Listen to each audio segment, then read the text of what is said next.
comenzamos entonces con la sesión plenaria inaugural de estas jornadas.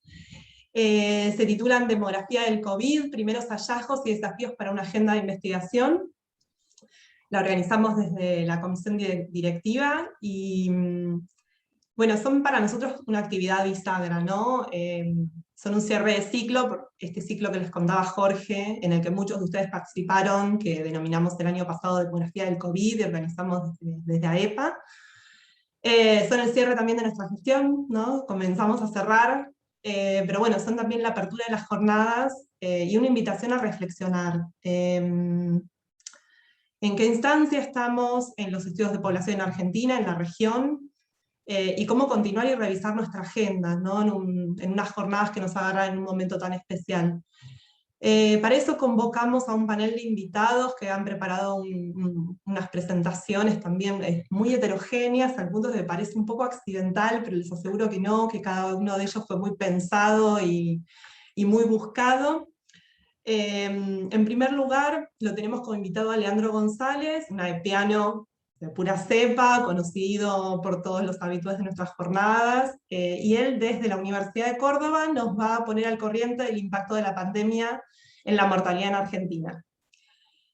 Después vamos a tener las palabras de Alejandro Canales, desde la Universidad de Guadalajara va a aportar una mirada más regional, enfocada en la desigualdad social en tiempos de COVID. Y finalmente, lo tenemos a Tim Riff, nos sorprendió contándonos que en su recorrido académico lo encuentra hoy en la Universidad del País Vasco. Y bueno, nos va a abrir una ventana al contexto extrarregional, Tim, ¿sí? En unas perspectivas y por ahí formas que en nuestras latitudes por ahí son todavía un poco novedosas, ¿sí? Y tituló su presentación Herramientas de la demografía nocturna. No me voy a extender más, le voy a pasar la palabra a Leandro, que no por ser de la casa dejará de ser debidamente presentado. ¿Sí? Leandro es investigador del CONICET, tiene sede en el Centro de Investigaciones de Estudios sobre Cultura y Sociedad de la Universidad Nacional de Córdoba. Allí mismo es docente, se recibió de licenciado en Ciencia Política, magíster y doctor en Demografía. Allí en esa misma casa fue director de la maestría en Demografía y coordinador del programa sobre vulnerabilidad social. Es consultor de organismos internacionales como CELADE, el BID, la OPS, en temas de proyecciones de población, y dictó cursos de posgrado en diversos países, siempre es de su especialidad, que son las proyecciones de población y la vulnerabilidad sociodemográfica, ¿sí?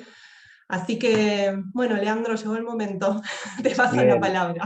gracias Mariana, muy amable. Ustedes me dirán si se va generando la presentación.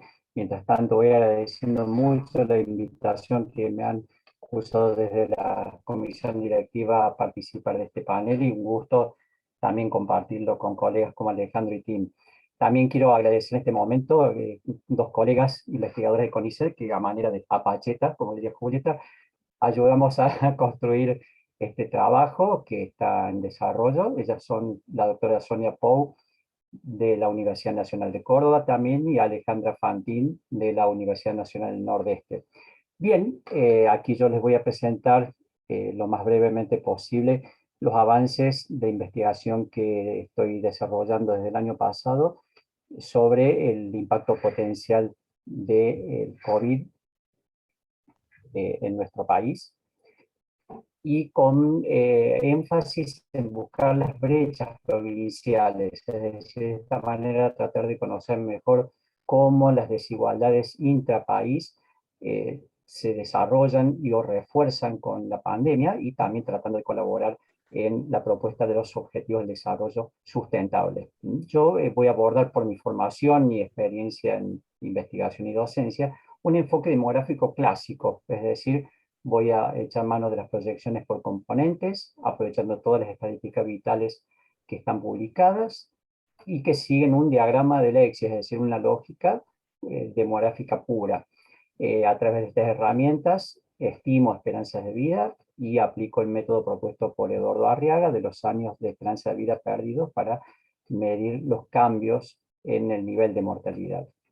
Las fuentes de datos que utilizo son el Censo 2010, las estadísticas vitales publicadas por la DEIS desde 2009 hasta 2019, y luego he incorporado las defunciones que están registradas y confirmadas por COVID-19 hasta el día 4 de octubre, que es la última base de datos que he procesado para esta presentación. Estas bases son, como ustedes sabrán, publicadas diariamente por otra área diferente a la DEIS, que es la Dirección Nacional de Epidemiología y Análisis de Situación de Salud. Por supuesto, todo lo que voy a presentar son resultados provisorios, porque considero que los cálculos definitivos sobre el impacto de la pandemia en la mortalidad tanto de Argentina y nuestras provincias van a ser posibles cuando estén publicadas las estadísticas vitales de 2020 y 2021. Y para eso debemos esperar al menos un año para obtener las del 2020 y otro año más para el 2021. Pero mientras tanto voy probando las aproximaciones con la información que nos ofrece el Ministerio de Salud. En primer lugar, les muestro la evolución de las defunciones totales en nuestro país desde 2010 hasta 2019, y yo aquí practiqué una estimación lineal vía esperanzas de vida para obtener un número estimado de defunciones totales que podríamos haber esperado en estos años de pandemia si no se hubiera producido la epidemia. Y a esas defunciones estimadas, bajo un supuesto de normalidad que no se ha producido, le he sumado las defunciones que sí fueron confirmadas y registradas por COVID a través de estas bases diarias. Nos da estos totales de funciones potenciales. Recuerdo, toda la información que voy a mostrar de 2021 está referida hasta el día 4 de octubre. Podemos ver en primer lugar que las defunciones por COVID podrían haber representado para el año pasado un 12% de las muertes totales, y hasta el momento las de COVID para el año en curso podrían alcanzar un 17%. Como ustedes bien saben, hubo dos olas importantes en el desarrollo de la epidemia en nuestro país. En este gráfico les muestro la evolución de los casos totales, en la línea de la función amarilla, en la cual vemos con claridad que hacia octubre del año pasado se produjo el primer pico, tanto de casos como de defunciones, y que entre los meses de septiembre y octubre alcanzó un promedio de aproximadamente 350 muertes diarias, con una edad promedio cercana a los 73 años de edad. En cambio, el segundo pico que se dio este año, o la segunda ola, entre los meses de mayo y junio, produjo un número bastante más elevado de casos totales de muertes por COVID, casos de infección y muertes por COVID, a una edad bastante menor, aproximadamente unos 7 años de edad menos, pero el incremento de casos fatales fue aproximadamente del 48%. Esto, por supuesto, va a producir que el impacto que podemos esperar para este año sea mayor en la mortalidad que el año pasado. Para ver un poco este promedio de edades de dónde sale, aquí les propongo mirar en estas pirámides de defunciones la distribución relativa por sexo y edades de las muertes confirmadas por COVID de cada año. En amarillo están presentes las defunciones del año pasado y podemos ver cómo se concentraban en las edades más avanzadas, especialmente en las mujeres, en este tramo, y en varones un poco más jóvenes, ¿no? Y en rojo y rojo oscuro podemos ver cómo ese perfil de la mortalidad se rejuveneció en ambos sexos, aunque las mujeres siguen conservando edades más elevadas en el fallecimiento, ¿no? Entonces, este rejuvenecimiento de edades a la muerte, sumado al incremento de casos en números absolutos, va a producir sin duda un mayor impacto en el descenso de la esperanza de vida en Argentina. Aquí les muestro los resultados anuales de la esperanza de vida que arroja las proyecciones con estadísticas vitales, y podríamos ver cómo en el caso de las mujeres, representada por esta línea verde, podríamos esperar que comparado al año 2019, que es el último año previo a la pandemia, las mujeres estarían viendo descender su esperanza de vida al nacimiento de 1 a 2 años. En cambio, los varones estarían descendiendo su esperanza de vida al nacimiento entre 1 año y medio y 2 años y medio. Esto nos lleva a ver que la esperanza de vida que saldría con los datos hasta el 4 de octubre llevaría a la esperanza de vida a un nivel previo más bajo que el punto de arranque. Por lo tanto, me remití a buscar las tablas de vida oficiales publicadas por INDEC en años anteriores, y aquí les reproduzco las esperanzas de vida de 2019, 20, 21. En rojo están las del 21 y podemos ver que en el caso de varones nos acercaríamos a un punto intermedio entre las esperanzas de vida registradas por INDEC entre 2001 y 2009. En cambio, las mujeres estarían alcanzando el mismo nivel que INDEC registró como esperanza de vida para la población femenina. Esto, si bien parece un retroceso cronológico mayor en el sexo femenino, hay que relativizarlo porque el punto de comparación, la esperanza de vida femenina al año 2001 era relativamente alta, hasta un nivel en términos absolutos elevados. En cambio, la esperanza de vida masculina para el mismo año era bastante menor, ¿no? Pero bueno, efectivamente nos da una idea de cuál sería el retroceso en términos de niveles de mortalidad general. Bien, en esta segunda parte de la presentación les propongo descomponer la pérdida de años de esperanza de vida por tramos etarios, y aquí sí siguiendo el método propuesto por Eduardo Arriaga. A la izquierda podemos ver lo que pasa en el sexo masculino, y en el sexo femenino lo vemos a la derecha.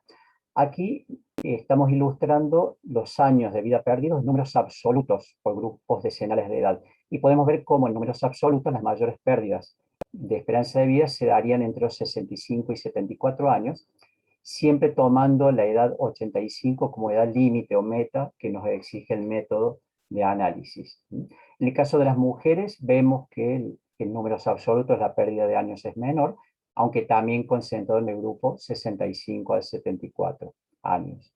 Si sumamos la pérdida de cada grupo etario, obtendremos que antes de la pandemia el sexo masculino se estaba perdiendo unos 12 años y medio de esperanza de vida hasta los 85 años de edad.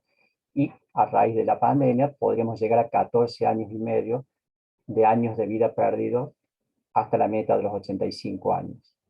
Y por el sexo femenino, antes de la pandemia, en 2019, se estaba perdiendo unos 8 años de vida, y actualmente se estaría llegando a una pérdida de 9,5 años de vida. Más importante que ver los números absolutos es considerar los cambios relativos dentro de estos grupos etarios. Recuerden que vimos que en el grupo 65-74 se concentraron los mayores valores absolutos, pero los cambios relativos entre ellos son más abultados en las edades de 45 a 64 años. Aquí podemos ver, por ejemplo, el caso del sexo masculino, las pérdidas de vida en términos relativos se habrían concentrado en esta meseta de 45 a 64, y en el año 2021 se concentra de una manera aguda en el grupo 45 a 54, y hay un crecimiento importante en este grupo más joven, es decir, crece hacia edades más jóvenes. Y eso lleva a que en el caso de la población masculina, este cambio relativo que yo lo identifico o lo propongo como acercamiento al exceso de la mortalidad general, habría sido de un 8,7% en el 2020 respecto al 2019, y alcanzaría un 15% en este año respecto al momento previo a la pandemia. Y en el caso de las mujeres también vemos cómo la meseta que se daba en torno a los 55 a 64 años se rejuveneció en el año presente hacia 45 a 54, y a valores elevados en los grupos más jóvenes. Y esto llamativamente lleva de que este exceso de mortalidad por todas las causas más COVID ascendería a un 8,6% en el año 2020, y se duplica un 17,3% en el año corriente. Todo por efecto del rejuvenecimiento de la estructura etaria de las muertes COVID más su incremento en números absolutos. Aquí les presento la misma información, pero concentrado en cada año calendario. A la izquierda tenemos el 2020 y vemos que el exceso de mortalidad de ambos sexos ha sido prácticamente el mismo, con la curiosidad de que las mujeres han presentado este cambio relativo más elevado a edades jóvenes, comparado con los varones, ¿no?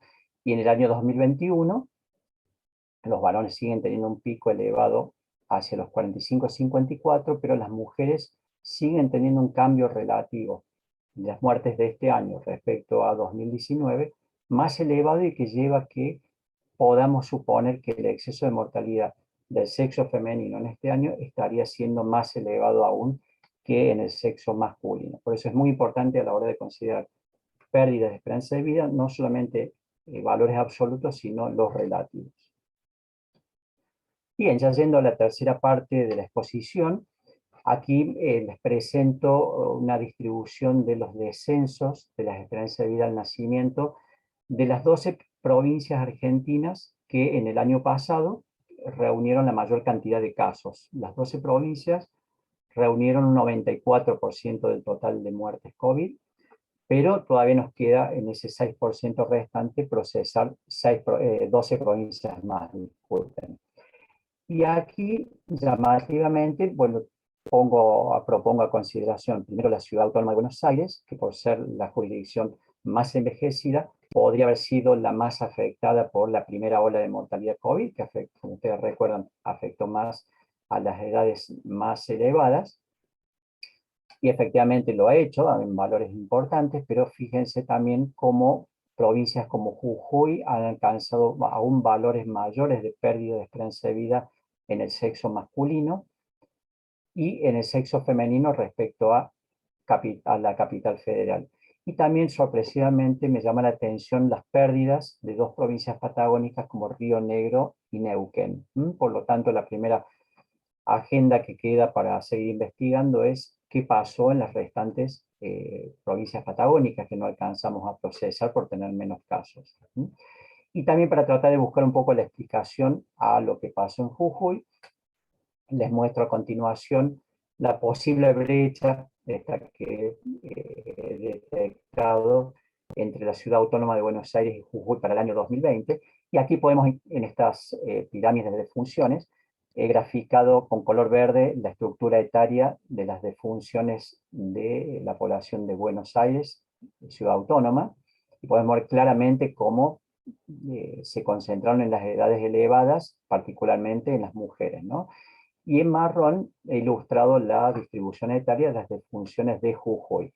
Y es realmente llamativo cómo las defunciones de Jujuy fueron a edades notablemente más jóvenes, y particularmente concentrar en varones de 65 a 74 años. Esto ha llevado a que efectivamente se produzca estos descensos en la esperanza de vida. Aquí arriba tenemos la esperanza de vida de Jujuy comparada con la de Ciudad Autónoma de Buenos Aires en mujeres, colores verdes, y llamativamente hay un descenso más marcado para el año 2020, pero una leve recuperación con las muertes registradas durante este año. En cambio, la Ciudad Autónoma parecería seguir descendiendo a un ritmo más lento. Y lo mismo pasó con varones y con una pendiente más pronunciada. Los varones jujeños habían descendido más fuertemente su esperanza de vida y tienen una leve recuperación, cuando los varones porteños siguen descendiendo, aunque a un ritmo más suave. Aquí tenemos los valores absolutos de descenso de esperanza de vida al nacimiento, mayores en mujeres jujeñas y en varones jujeños, pero en el año 2021 se revierte el sentido a favor de Jujuy. Y para este año no he podido procesar todavía todas esas provincias, pero al menos he detectado que la provincia de Chaco sería algunas que habría aumentado su número absoluto de defunciones y podría estar en un patrón semejante. Entonces aquí, de una manera semejante, les muestro en color verde la estructura etaria de las defunciones de la Ciudad de Buenos Aires para este año, y si bien siguen concentradas en edades elevadas, podemos percibir un rejuvenecimiento de la estructura, comparado con el año pasado, ¿no?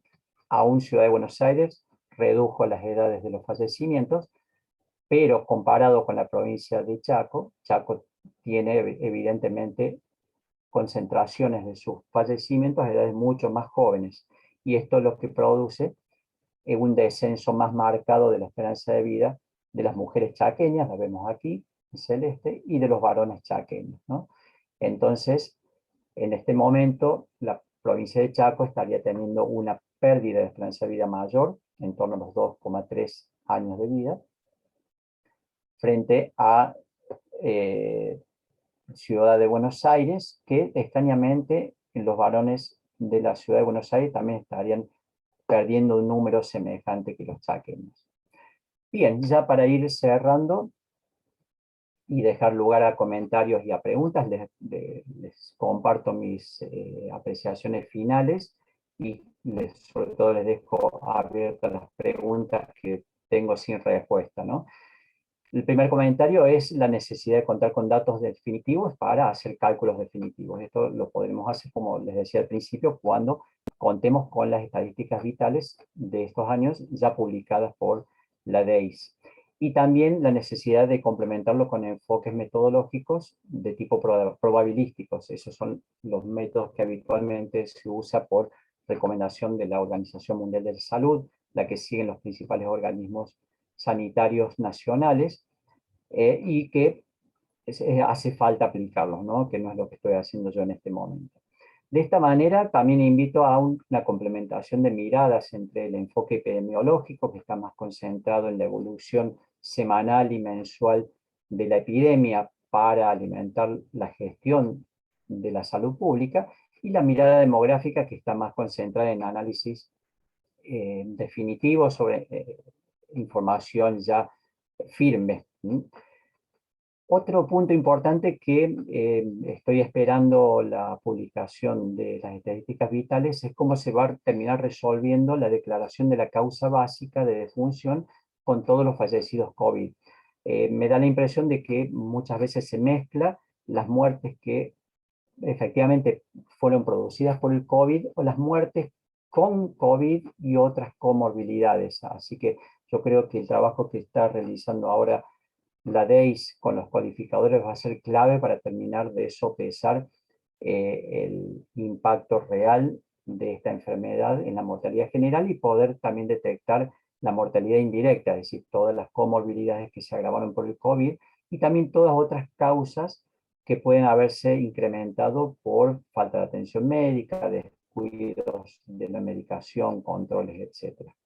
En cuanto a brechas provinciales, les mostré los mayores impactos en provincias del noroeste y noreste, pero queda ahí una caja negra por analizar, que son las provincias patagónicas. Es decir, cuando hay menores casos fatales de COVID, no necesariamente hay un menor impacto en la mortalidad general. Para finalizar, me llama la atención y pongo a consideración la fragilidad de nuestra población ante eventos sanitarios críticos como estos, ¿no? Este evento fue particularmente diferencial por el estrato social. Ha sido más grave en provincias más pobres y también en barrios más pobres. El contexto socioeconómico argentino sigue siendo adverso y crónico por sus problemas económicos, políticos, acceso a la salud, educación, etc. Y el futuro es muy desafiante. Va a haber una tercera ola con la variante COVID. El COVID será endémico u otras nuevas variantes provocarán nuevas olas. Habrá otras epidemias. La crisis ambiental traerá eventos sanitarios semejantes a estos. Son mis preguntas abiertas. Aquí hasta que llego por ahora para respetar el tiempo y quedo atento a sus comentarios y preguntas. Muchas gracias, Leandro. Muchas gracias por la De presentación. nada. Y por cumplir con el tiempo, impecable. De Si nada. les parece, a ver, yo iba a proponer escucharlo a Alejandro, escucharlo a Tim, ¿sí? Y después dedicarnos a intercambiar tranquilos, sin tiempo, ¿sí? Vamos para estar más relajados. Somos unos 50 y pico en la sala en este momento, 50, ¿sí? Pero aceptamos el desafío porque ya tenemos la gimnasia del año pasado, ¿sí? Del ciclo de demografía del COVID, que logramos participar de manera ordenada y confío en que vamos a poder, ¿sí? Abrir micrófono y preguntar. Así que bueno, lo presento formalmente a Alejandro. Ante todo, gracias por la invitación. Bueno, también a Leandro, que lo pusimos ahí contra las cuerdas, a Leandro, como siendo de la casa. Alejandro es profesor e investigador de la Universidad de Guadalajara, es miembro de la Academia Mexicana de Ciencias del Sistema Nacional de Investigadores del CONACYT. Fue fundador y primer presidente de ALAP, y sus libros más recientes son sobre temas de migración y desigualdad social, con títulos como El malestar en las migraciones, Contra la desigualdad, Inmigración, reproducción y sociedad. ¿Sí? Bueno, Alejandro, todo tuyo. Bueno, muchas gracias. Primero agradecer a Jorge y por su intermedio a toda AEPA por la oportunidad de estar aquí otra vez en AEPA, en las jornadas argentinas de estudios de población. Bueno, eso. Y sobre todo, bueno, abriendo el congreso con una conferencia aquí, compartiendo con Leandro y con Tim. Lo que voy a exponer son algunas ideas, propuestas, en relación al objetivo que estaba en la plenaria, ¿no? Esto es los desafíos que esta pandemia plantea para nuestra agenda de investigación demográfica y que en parte lo fue delineando, digamos, señalando Leandro en su última parte de la presentación. Pero a diferencia del trabajo de Leandro, yo me voy a centrar más bien en aspectos teóricos y conceptuales, es decir, de cómo y desde dónde configurar la pandemia y la COVID como un objeto de estudio para la demografía, y no solo como un objeto en términos de medición de impactos directamente demográficos, sino que trasciendan ese plano y vamos más a las dinámicas sociodemográficas, poblacionales, etc. Al respecto, parto de dos aspectos que destacan en la pandemia actual. El primero, muy conocidos, ¿no? Claro. Primero, que ha derivado en una de las crisis más profundas de la sociedad moderna. Y no me refiero solo a la crisis sanitaria, de salud, sino sus impactos igualmente críticos en la economía, la familia, la cultura, la vida cotidiana, la política, entre tantos otros aspectos. El segundo es que ha dejado al descubierto uno de los grandes problemas de la sociedad moderna, la desigualdad social en todas y cada una de sus formas. Por lo mismo, si hemos de pensar en los desafíos que esta pandemia plantea a nuestra agenda de investigación demográfica y social en general, deberíamos enfocarnos prioritariamente en estos dos ejes, crisis y desigualdad. Se trata además de dos dinámicas, crisis y desigualdad, que en esta época posmoderna, líquida y global, estructuran y están presentes en todos los campos de la vida social, en su amplio sentido. Sobre ello me referiré en esta exposición. Parto hablando de la desigualdad. Frente al vínculo entre COVID y desigualdad, distinguimos al menos yo distingo dos planes desde el cual analizarlo. El primero es desde el plano de las estructuras. Aquí me refiero al clásico análisis de la desigualdad social frente al proceso de salud, enfermedad y muerte, que Hugo Benn y otros autores plantearon en los años 60, 70 del siglo pasado. Se trata de análisis centrado en la desigualdad, las desiguales consecuencias e impactos diferenciados de este virus y su modo de propagación en los distintos estratos, clases, colectivos sociales que componen la sociedad. Para cualquier individuo el virus puede ser mortal. Sin embargo, el virus no mata a cualquiera por igual, sino que lo hace reproduciendo y consolidando con ello las condiciones y modos de constitución de la desigualdad social, desde las cuales se estructuran los individuos como sujetos y categorías sociales, como clases, géneros, etnias, generaciones, nacionalidades, etc. Asimismo, no es solo la desigualdad en el proceso de salud, enfermedad y muerte, sino también las desiguales consecuencias económicas, sociales, políticas, familiares, culturales, etcétera, que este virus genera y que afectan de manera desigual a cada uno, a cada clase, a cada género, a cada etnia, etcétera.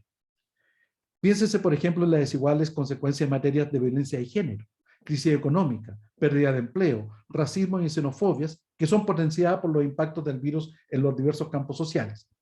Ahora bien, sabiendo la importancia de estos temas, realmente esta forma de analizar la desigualdad social frente al virus ha sido ampliamente desarrollada en distintos momentos por distintos autores.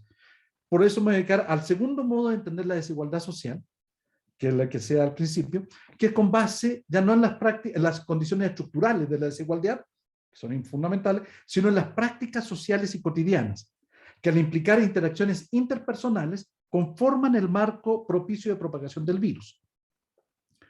En este plano, la cuestión ya no se centra en cómo las estructuras de desigualdad condicionan los impactos y consecuencias del virus en cada clase o estrato, sino en entender el virus como un dispositivo mediante el cual se experimenta en la vida cotidiana la desigualdad social y estructural. Sabemos que este virus se expande y reproduce a partir de los contactos interpersonales que desarrollamos cotidianamente. La cuestión es que toda práctica de interacción social, ¿no?, todo contacto interpersonal, está incrustado de relaciones de desigualdad que posicionan diferenciadamente a cada individuo involucrado en cada interacción social cotidiana. De esta forma, el virus y su forma social como pandemia nos confronta con la multiplicidad de prácticas cotidianas a través de las cuales se estructura y se vive cotidianamente la desigualdad social. En tal sentido, el virus, y en particular su forma de propagación y contagio, nos permite ver con nuevos ojos las mismas prácticas sociales de la vida cotidiana a través de las cuales se vinculan e interactúan ricos y pobres, excluidos y incluidos, vulnerados y protegidos, vínculos que son la base para la constitución de esos mismos individuos como clases, géneros, etnia, raza, etcétera, socialmente desiguales y diferentes. De esta forma, al analizar los modos de propagación, el mismo virus nos permite observar los modos y prácticas sociales de reproducción cotidiana de la desigualdad. Y esa es la idea fundamental. En cada interacción social no solo se vinculan dos personas, sino que al hacerlo, se posicionan una respecto a la otra en función de sus respectivas cargas de desigualdad categorial que cada uno sobrelleva a sus espaldas. La desigualdad de género, de clase, de escuela, de origen, identidades y pertenencias. Por lo mismo, una interacción social entre dos o más personas nunca está basada en condiciones de igualdad o de equidad, sino que siempre está sustentada en estructuras de desigualdad que cada individuo porta por sí mismo y que lo posiciona frente a los otros individuos con los cuales interactuamos. Veámoslo con un ejemplo, un poco abstracto el ejemplo. Cuando una mujer de clase media alta, una familia de clase media alta, contrata a otra mujer para las labores de cuidado de su familia y hogar, no solo se establece una relación laboral, patrón-empleado, entre dos individuos, no solo se establece una relación de explotación entre una persona con acceso a capitales y otra que está obligada a vender su fuerza de trabajo. Esas relaciones económicas y productivas no dejan de ser abstracciones, estructuras. Cada una de ellas se experimenta cotidianamente no como lo que es, no como relaciones de explotación, propiedad, extracción de valor, sino en su forma concreta, esto es, incrustadas y representadas a través de un conjunto de modos y categorías sociales que diferencian a una y otra persona, a la mujer que contrata y a la mujer que es contratada. No es solo una relación patrón-empleada, es una relación de clase, sí, sin duda, pero incrustada en relaciones de género, de posiciones de género, de condiciones étnico-migratorias, de estratos educativos, de orígenes territoriales, migrante nativo, etcétera, urbano-rural, de edades generacionales, etcétera. Todo eso se presenta en cada interacción social. Lo más relevante es que en su experimentación cotidiana son estas formas no económico-productivas las que dan forma y dotan de sentido a la posición de cada individuo en esa relación social y económico-productiva. Ahora bien, si nos detenemos un momento y ponemos más atención a estas formas de desigualdad social, veremos que prácticamente todas ellas constituyen categorías demográficas que usamos continuamente para nuestro análisis en demografía y estudio de población. Hablamos de sexo, género, de edad, generaciones, origen rural urbano, origen migratorio, origen étnico nacional, etc. Todas categorías que usamos continuamente para nuestras mediciones y análisis demográficos, pero que denotan también y connotan modos de desigualdad social. Más específicamente, son categorías de interacción social a través de la cual se reproducen esas formas y estructuras de desigualdad social. La desigualdad de género, la desigualdad nativo-migrante, la desigualdad de generacionales, la desigualdad rural-urbana, etc. O como vemos ahorita, las desigualdades territoriales regionales en cada país. De esta forma, en cada interacción no solo interactúan dos individuos en abstracto, sino que cada uno se posiciona en cada interacción como sujeto social e históricamente determinado. Esto es, como sujeto configurado a partir de la particular combinación de posiciones dentro de cada modo de desigualdad categorial, de esta matriz de desigualdad, como señalaba recientemente CEPAL. Habiendo dicho lo anterior, cabe entonces preguntarse por qué esta forma de experimentación de la desigualdad, a partir de prácticas sociales concretas, puede resultar relevante para el análisis y comprensión de la crisis social que ha generado el virus y la pandemia. Veíamos que tiene mucha relación con la demografía, pero ¿cómo podemos verlo con el virus? La respuesta parece simple. Todo contagio es siempre con base en una relación social, misma que reproduce de uno u otro modo la posición de desigualdad social de cada sujeto. Como señala David Harvey, comillas, el modo en que los seres humanos interactúan unos con otros, el modo en que se mueven, se disciplinan, afecta el modo en que se transmiten las enfermedades, en particular este virus, cierre comillas. Y en el caso de las sociedades contemporáneas, esos modos de interacción de movilidad y de disciplinamiento se constituyen desde estructuras de desigualdad social en sus diversos formatos, sea de clase, de género, étnico, migratoria, etc. En tal sentido, lo relevante de esta mirada en los modos cotidianos de experimentación y reestructuración de la desigualdad es que esos modos y esas prácticas sociales son el modo fundamental de propagación del virus de una persona a otra. El SARS-CoV-2, a diferencia de otros virus, como el VIH, por ejemplo, nos ataca en el modo más simple, directo y generalizado de vinculación social. El contagio se puede dar en cualquier tipo de interacción social, de relación interpersonal cara a cara, sin importar de quiénes son esas caras, sin discriminar ni espacios, tiempos, personas, geografías, climas, géneros, clases, etc. Todos somos susceptibles de ser contagiados, no por cuestiones de nuestra naturaleza fisiológica, sino por nuestra naturaleza social. La exposición al virus no surge por prácticas específicas e identificables, sino por lo más simple y cotidiano de todo, la misma forma social de nuestra vida como seres sociales, como sociedades, comunidades. Me refiero a la interdependencia mutua de unos con otros, que implica una continua interacción de unos con otros. Frente al VIH, podíamos protegernos encapsulando las prácticas de riesgo. Incluso hubo quienes propusieron encapsular a los sujetos de riesgo. Ejemplos hay varios a nivel mundial. Por suerte, digamos, fueron muy criticados y muchos no llegaron, no se realizaron. Bueno, las cuales, aunque generalizadas y fundamentales, esas prácticas de riesgo frente al VIH, no eran, sin embargo, fundantes de lo social, de la sociedad, de nuestra naturaleza social. Formaban parte de ella, pero no eran el fundamento de ella. Frente al SARS-CoV-2, ello es imposible. No podemos encapsular las prácticas de riesgo, de exposición al contagio, sin el riesgo de encapsular a la sociedad como tal, como un todo.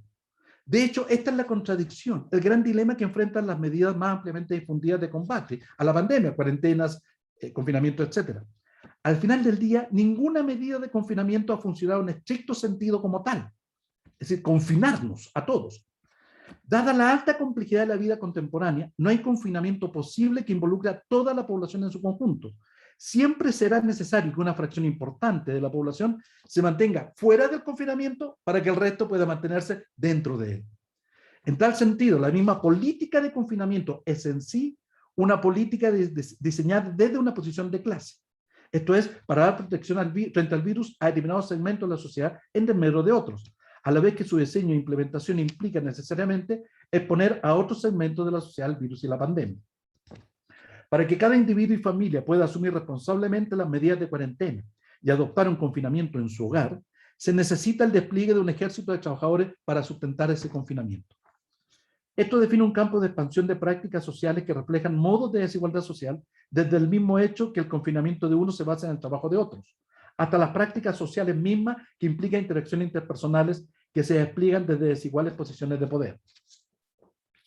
Lo relevante es que no se trata de cualquier práctica de desigualdad social, sino de una que además nos desiguala frente al virus mismo. Esto es, frente a la causa misma del confinamiento. Vaya paradoja. Las políticas implementadas para protegernos frente al virus son también un modo de recrear las condiciones de desigualdad social frente al virus, y en particular frente al proceso de salud, enfermedad y muerte asociado al virus. Las políticas de protección adquieren así un claro carácter de clase. La misma protección es un concepto analítico y un proceso social lleno de significado de clase e desigualdad social. Esta situación nos plantea un doble dilema. Por un lado, es un problema ético. El valor de la vida se nos aparece totalmente desigual. El valor de nuestras vidas es directamente proporcional a la desvalorización de la de ellos, de los otros. Por el otro lado, es un problema político. Detrás de esto hay una relación de dominio, de poder de unos sobre otros, mismo que debe ser denunciado y contraatacado desde el Estado, la sociedad, los partidos, los sindicatos, pero sobre todo desde nosotros mismos, los privilegiados. Esta mirada crítica a la pandemia nos permite poner en evidencia este hecho fundamental, que la reproducción de nuestra posición dominante como clase, género, raza, se sustenta en prácticas sociales concretas de sometimiento de ese otro sujeto, también partícipe de esta interdependencia, a tal punto que lo hacemos invisible, intentando con ello ocultar esta esencial dependencia que tenemos de ellos, misma que nos permite asegurar nuestra sobrevivencia y protección como clases y como individuos en posiciones de poder y dominación. Bueno, ahora paso al segundo eje que decía. El primero era la desigualdad, el segundo es la crisis. Y aquí doy un giro al tipo de análisis. El anterior era más teórico, este es más metodológico y epistemológico. El segundo plano de reflexión es transitar desde un pensamiento de la COVID como un momento de crisis de la sociedad, a usar este momento de crisis como detonante de una reflexión sobre los modos de autoentendimiento como sociedades y como en ello como crítica a nuestro modo de autoorganización social. Sabemos que este virus no ha surgido como un evento aislado, que simplemente ha ocurrido por las azarosas combinaciones de circunstancias especiales únicas y irrepetibles. Por el contrario, todo nos indica que este virus forma parte de un conjunto de catástrofes y crisis sociales que ya están presentes en nuestras sociedades.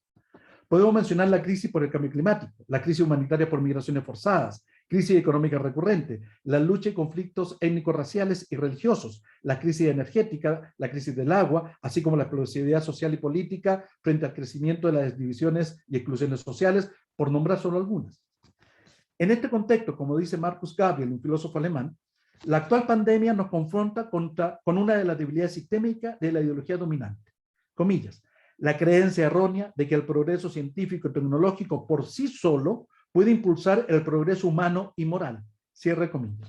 Esto es una crítica al progreso como relato fundante y que dotaba de sentido a la modernidad capitalista. En realidad, lo cierto es que la pandemia por COVID-19, así como el cambio climático y otras crisis, han sido creadas y producidas precisamente por este modo capitalista del progreso humano, que no asegura ni avanza en ningún modo de progreso moral.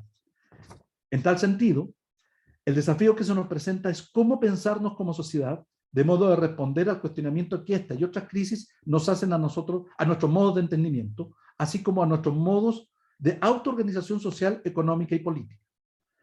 Si el progreso era lo que daba orden y dotaba de sentido a la sociedad moderna, cabe preguntarse entonces cómo y desde dónde podemos refundar ese sentido y de trascendencia de la sociedad.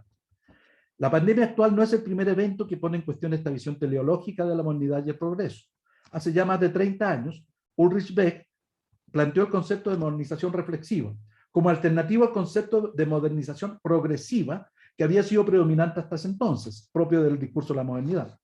Con dicho concepto, Beck nos invita a una posición de autoconfrontación de la sociedad industrial, con los riesgos y peligros que ella misma desencadena y que por lo mismo no pueden ser mensurados ni asimilados por los parámetros de la sociedad industrial. Con base en esta perspectiva, Beck plantea la teoría de la sociedad del riesgo. Para este autor, la modernización no puede concebirse como un proceso autónomo de innovación, de progreso, si a la par no se considera el riesgo que dicho progreso genera.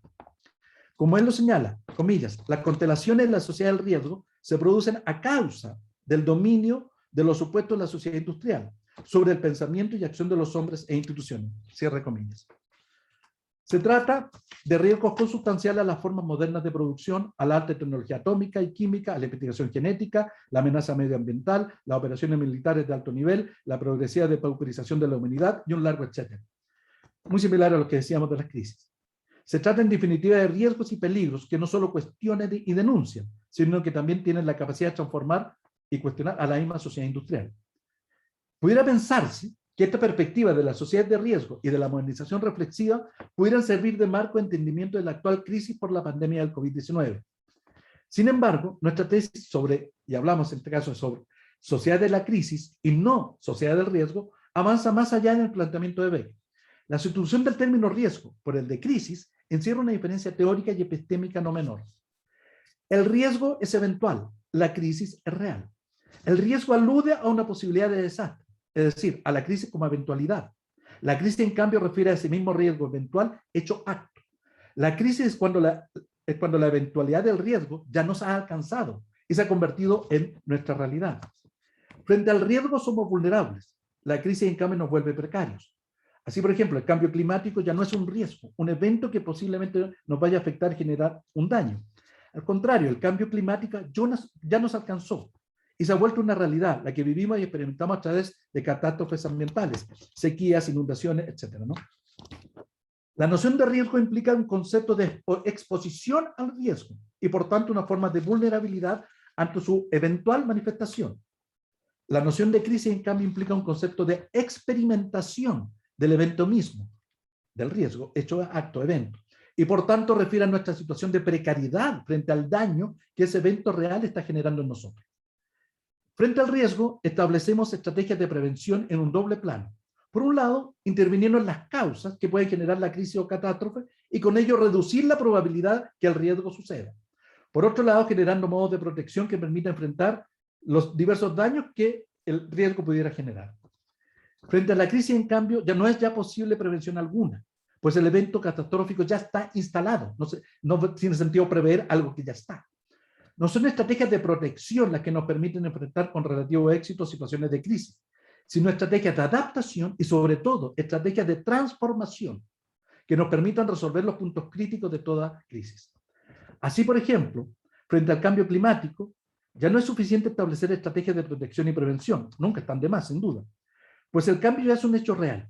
Lo que se necesita son estrategias de transformación de nuestros actuales modos de ser y producir, y por tanto construir nuevos modos de ser y producir. En este sentido, y con esto termino, el paradigma de la crisis se construye desde una crítica radical a la modernidad y apunta a un proyecto de emancipación social, en donde el centro está puesto en una estrategia de transformación que dé paso a un proceso de refundación social. Como señala Zizek, comillas, solo mediante nuestro esfuerzo para salvar la humanidad de su autodestrucción, crearemos una nueva humanidad. Ese es el desafío, una transformación a partir de los desafíos que nos plantea la crisis, plantear una transformación de la sociedad que permita resolver estas situaciones de crisis. Bueno, eso es. Muchas gracias. Gracias a vos, Alejandro. Bueno, si Tim anda por ahí, Sí, estoy lo aquí. presento. ¿Estás ahí? Bueno, te presento formalmente, Tim, y te paso la palabra, ¿sí? Bueno, Tim es investigador ikerbasque y profesor visitante de la Universidad del País Vasco. Sus aportaciones se centran en temas de salud, pero también en la creación de bases de datos y herramientas para el análisis demográfico. Es fundador y codirector de la base de datos Cabri, ¿sí? Que fue sustento fundamental para el monitoreo de la pandemia, tanto de organismos internacionales como del ámbito académico, y forma parte del grupo de asesoría técnica de la OMS y de ONU-DESA para el exceso de mortalidad por COVID. Allí sus aportes se concentran en los patrones por edad, los patrones de edad de la mortalidad directa de COVID y en el exceso de mortalidad total, ¿sí? Bueno, Tim, el auditorio es todo tuyo. Muchas gracias por la introducción y por la invitación. Es un honor, es mi primer encuentro con esta asociación y espero un día poder ir en persona cuando volvemos al mundo de antes. Invitadísimo. Gracias. Ojalá. Gracias a vos por estar. Voy a compartir y presentar. ¿Y ya estáis viendo la presentación? ¿La primera hoja? Sí, Vale, Tim, todo okay. perfecto. Vale, me tengo que explicar un poco. Primero el dónde, que os estoy llamando desde Navarra ahora, y son casi las 11 de la noche. Y de hecho esto será demografía nocturna, pero la nocturna en el título se trata de un estado mental. Es más el DAO de la demografía formal alrededor de los métodos indirectos. De eso va a ir la charla. No se trata de un hallazgo empírico en particular, sino de un acercamiento a ello. Y espero que me perdonáis mi torpez en castellano, que aún me estoy acostumbrando a manejar mi vida laboral en castellano, pero que llevo solo 6 meses aquí. Vale, pues explícame. A ver, perdona por adelante por los metáforos, ¿no? Pero mira, el título de la presentación se trata de herramientas. Y mira, los humanos llevamos miles de años practicando la carpintería y las técnicas nuestras muchas veces son siempre aproximaciones, ¿no? De cómo lo han hecho los abuelos y así, y las herramientas van cambiando, pero los objetivos no van cambiando y tampoco la materia prima. Y digo yo, ¿la mejor carpintería está en el siglo XVIII o está en el futuro? Esa es mi pregunta. Porque atrás tenemos miles de años de carpintería y adelante espero que muchos miles más, ¿no? Espero que no estamos extintos de aquí 10.000 años, y que la carpintería sigue siendo una cosa de aquí 10.000 años, ¿vale? A pesar de todos los retos y crisis que nos vienen. Es aquel futuro que me gustaría proyectarme, ¿vale? Vale. Mi materia prima, ¿qué es? Los fines de semana es madera, pero mi materia prima son las estadísticas vitales. Y en esto, antes de hablar de métodos indirectos, tengo que declarar que lo más importante de todo es dinamizar, agilizar, fortalecer la producción de estadísticas vitales en todos los países del mundo. Y esto quiere decir más rápido, más granular y más abierto siempre. Y no todos los países cumplen con aquel criterio. Algunos sí, siempre hay más. Y es aquello que es exactamente lo necesario para poder ver el progreso de eventos rápidos como este.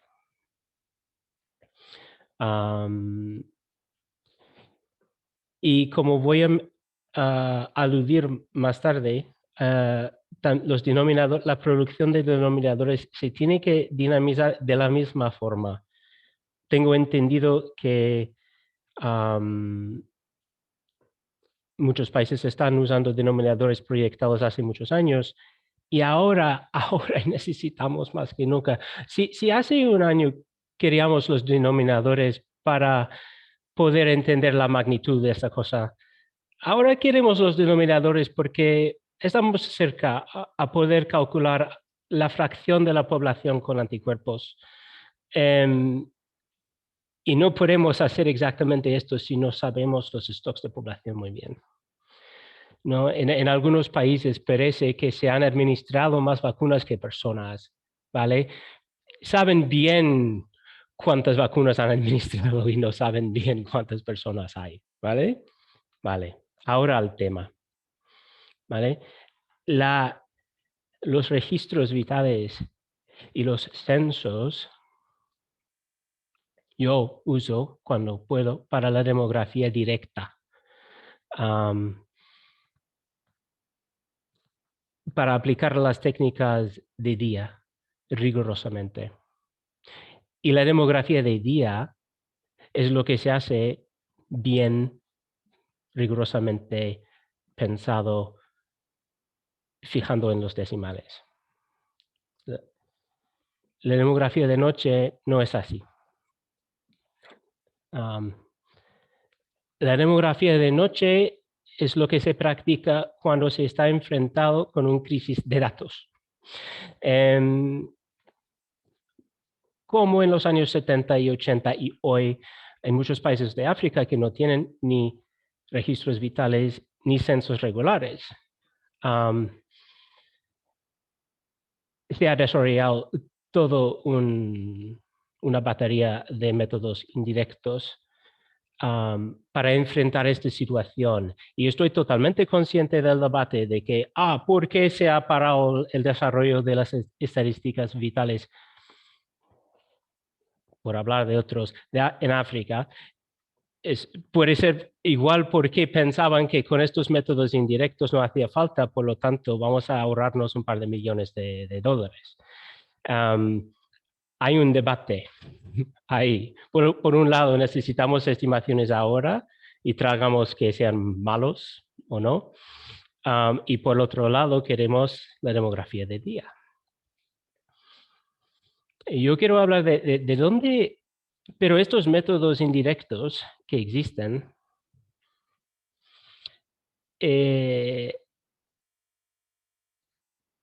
¿cómo? O sea, estos son los momentos de creatividad en la disciplina, ¿no? Y John Grant, cuando ha hecho el primer tabla de vida, también ha sido una luz, ¿no? Que chispó y tal. Y donde me encuentro yo, en Europa, hace 10 años y hasta este año, casi nunca se hablaba de métodos indirectos. Se saben qué son las tablas de vida de modelo, se saben de varias transformaciones y así, pero está neglectado. ¿Se dice esto? Neglectado. Dejado. El tema está dejado, ¿vale?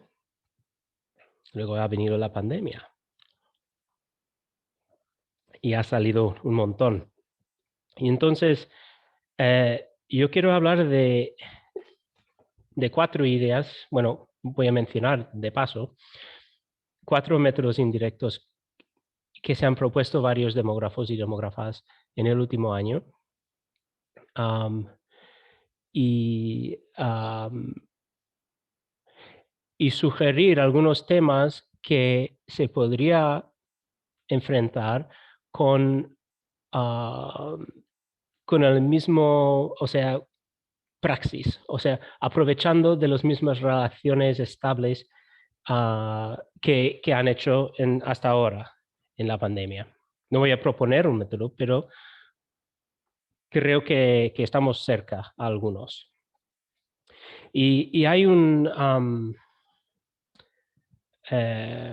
conflicto que tengo en mi mente y que está en estas palabras aquí. Por un lado, tenemos una necesidad inmediata de contestar unas preguntas como si estamos cerca o no a la endemicidad. O sea, eso quiere decir cerca a la vida normal, porque no hay vuelta atrás, no hay erradicación. Todo el mundo va a acabar con anticuerpos, ¿vale? La cuestión es cuándo, qué severo y de qué forma, ¿no? Y por otro lado, una hipótesis es un riesgo cuando uno quiere contestar una cierta pregunta. Y aquello sí que tengo que explicar de una forma. Esta traducción no sé si está bien o no. Una hipótesis es a liability, sería en inglés. Y viene de este paper que ha salido hace poco, que está aprovechando de un experimento psicológico de hace varios años. No sé si habéis visto este video. Si puedes poner en YouTube Gorilla Experiment, ¿vale? Y verás, se trata de unos estudiantes y el profesor les enseña un video. Y están pasando balones de básquet. Hay un equipo blanco y un equipo negro y tal. Y los estudiantes tienen la tarea de que tienen que contar cuántas veces el balón se pasa en el equipo blanco, por ejemplo. En la mitad del video sale alguien en un disfraz de gorila y hace así y sigue caminando. Y la pregunta es si los alumnos en la clase se den cuenta de que ha pasado un gorila ahí, porque estaban tan enfocados en su tarea que no han visto el gorila. ¿Vale? Es un metáforo magnífico. Este experimento es muy parecido. En este experimento, los investigadores han dado una base de datos pequeño a los estudiantes. A un grupo han dicho, mira estos 3 hipótesis y dime si hay algo más que tenemos que saber de estos datos, ¿no? Investiga estos 3 hipótesis. Y el otro grupo solo han dicho, dime lo que hay en estos datos. Y lo que estaban probando es quién se va a dar cuenta de que si haces un scatter plot de los datos es una foto de una gorila, ¿no? Y esto es como está flirteando, ¿no?, con el video de los psicólogos. Los que entran a los datos sin una hipótesis, o sea, la gran mayoría se da cuenta de que es un gorila, y los que entran con hipótesis no se han dado cuenta, ¿vale? No lo digo en referencia a nadie en particular, pero de hecho sabemos todos que pasa lo mismo si no es una hipótesis, sino una agenda. Pero bueno, es muy parecido a varios otros fenómenos, ¿no?, que enseñamos siempre en estadística, ¿no? Que si queremos descubrir característica estructural en los datos, hay que verlos. En estos dos fotos, el de la izquierda se llama el cuarteto de Anscombe, y estos 4 pares de datos, X y Y, tienen todas las mismas estadísticas, media, correlación, etcétera, varianza, etcétera. Igual en la de la derecha, de hecho, incluso el T-Rex, ahí, tiene la misma varianza, mediana, correlación y varias estadísticas, ¿vale? Entonces, y yo creo que se ha dicho mucho, pero cuando se trata de esta pandemia, hay que siempre tener humildad porque es muy caprichoso, siempre estamos aprendiendo cosas nuevas y nos gustaría usar la batería de herramientas que ya tenemos, y a veces los datos que tenemos no sirven con las herramientas que ya tenemos, y hay que pensar creativamente, bajar la guardia.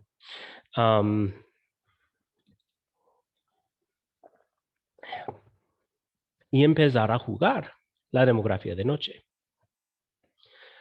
Vale. ¿Qué es el campo, yo creo, de donde salen los métodos indirectos? Quería entrevistar a algunos de esos autores, pero no tenía tiempo, ¿vale? Pero es aquí, yo creo que donde los demógrafos pueden aportar bastante, ¿vale? ¿Y qué hace falta? Pues una fluidez lúdica con el pensamiento demográfico, estar al tanto de la literatura, tener buen manejo de los datos, poder juntar datos de formas distintas, armonizarlos, transformarlos, etc. Y todo aquello es el trabajo, visualizar es al final del tubo, ¿no? Es el final de todo aquello, pero es ahí donde los descubrimientos pasan. Y si lo que estamos buscando es una relación que empíricamente regular que se puede explotar para estimar una segunda cosa, este es como el praxis que hay que establecer primero. Relajarse, no tener prisa. Vale. Los demógrafos, las demógrafas en este caso, han propuesto 2 métodos indirectos, ¿no? No sé si es súper interesante, para estimar la fracción de población infectada en la población, que de hecho no sabemos, y tampoco una encuesta de cero prevalencia te lo va a decir bien, porque los anticuerpos no tienen buena memoria siempre, o sea, siempre pierdes un poco, ¿no? Aunque todavía es el estándar de oro, ¿no? Una cero prevalencia. Es ese primero. Es el primero que quiero celebrar un poco. Aquel método funciona en base de el background mortalidad de una población, ¿no? ¿Qué es la tabla de vida que tenía antes? ¿Vale?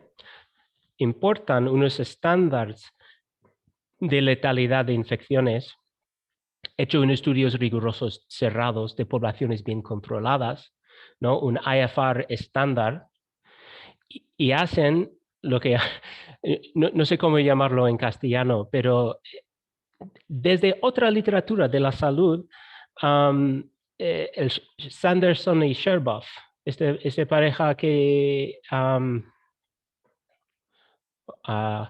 propone muchos métodos en función no de la edad, sino de los años restantes, ¿no? Varios indicadores de envejecimiento y así, pues tienen un submétodo que transforma una pauta de prevalencia de edad a una prevalencia por años restantes, ¿no? Aprovechando una tabla de vida y unas correspondencias.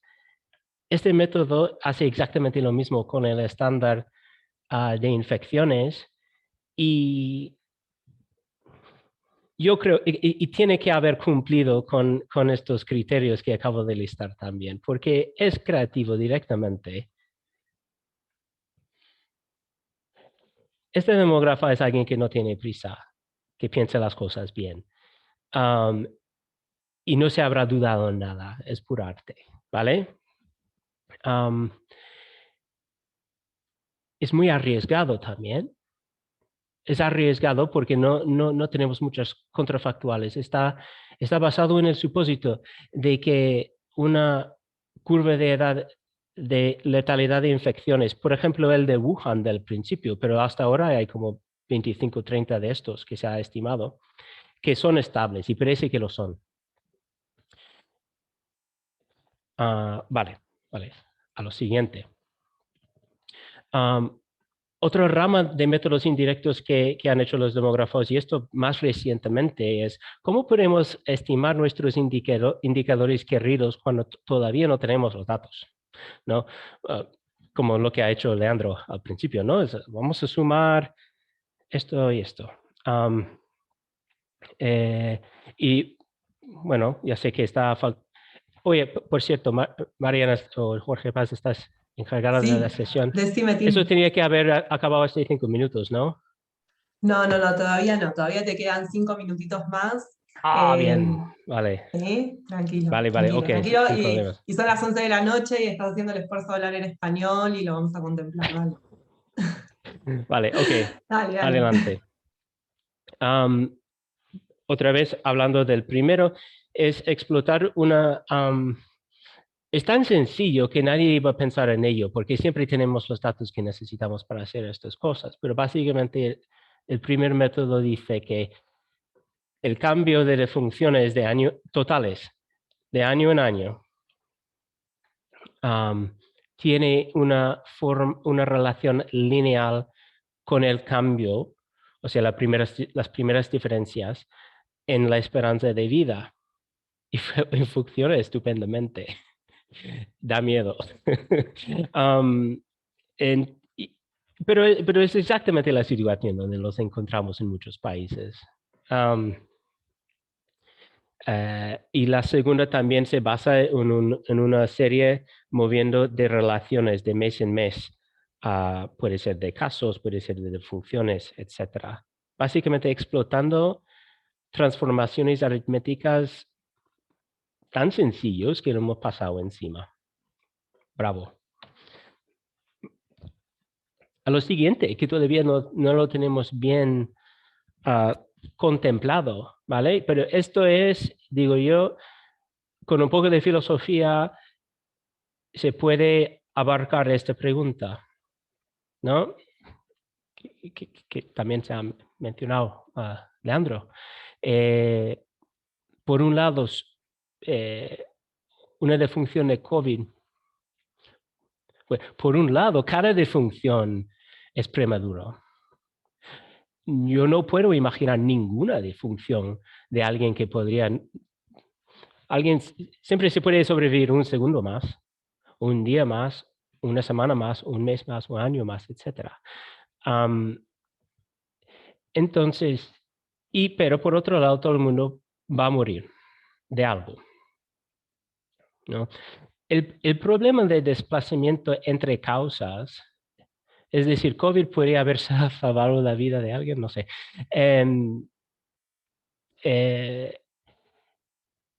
Es muy parecido al desplazamiento en el tiempo, ¿no? Pero es una pregunta muy actual que todo el mundo queremos saber y manejar muy bien, ¿no? Evidentemente, COVID ha robado las funciones del mes que viene y de 2 meses y de 3 meses en el futuro y de 10 años en el futuro y de 30 años en el futuro también, algunos. Y esas defunciones en el contrafactual no iban a ser de COVID. Pero también ha robado defunciones de cáncer de este año. Pero solo se puede robar una defunción si es anticipado. ¿Vale? Hay Aquí hay una obra, no lo voy a escribir, pero yo quiero ver filosofía en este rincón, ¿vale? Vale, 2. Y todos queremos saber, ¿no? Vamos a vivir con COVID, lo tengo asumido. No sé si tenéis asumido, pero no va a desaparecer. Porque en el mundo donde todo el mundo se vacuna, estamos vacunados todos, todavía existirá transmisión, todavía existirán mutaciones, pues, y ya que aquel mundo tampoco existe, siempre habrá subpoblaciones donde se transmite. Y llegará a otros, pero claro, estamos acostumbrados a aquello con catarros y el gripe y tal, ¿no? Y el camino a que COVID vuelve a como un catarro va a ser largo o no, no sabemos. Y la definición, ¿cuándo estamos ahí? Nadie ha dado una buena regla de para, ¿no? ¿Cuándo para el juego? ¿Qué indicador nos va a decir que esto se acabó? No, porque siempre habrá alguna defunción de COVID.